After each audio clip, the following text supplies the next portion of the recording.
হায়াতের প্রতি মুহূর্ত, সময়, ওয়াক্ত বহুত দামি, বহুত দামি, বহুত দামি। আরে বাবা, চাচা, কত যুবক অল্প বয়সে মারা গেছে।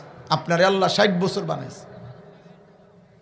কত যুবক 25 বছরের তাগড়া জওয়ান কবরে চলে গেছে।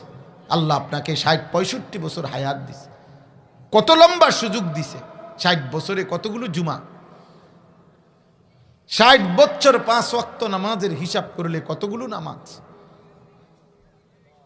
এত লম্বা হায়াত পেয়েও যেই চাচা, যেই বাবা আখিরাত অর্জন করতে পারে নাই, জাহান্নাম থেকে বাঁচতে পারে নাই, জান্নাতের আমল করতে পারে নাই, খোদার কসম, মুসলিম শরীফের হাদিসের মধ্যে আছে, আল্লাহর নবী বলেন, যাকে আল্লাহ তাআলা 60 বছর হায়াত দিয়েছেন অথচ তবুও সে জাহান্নাম থেকে বাঁচে নাই, জান্নাতের আমল করতে পারে নাই, খোদার কসম নবী বলছে আল্লাহ তাআলা কিয়ামতের দিন তাকে একটি শব্দ, একটি বাক্য উচ্চারণ করার ক্ষমতা, সুযোগ আল্লাহ দিবে না, তার করাই এই জাহান্নামে ফেলাই দিবে।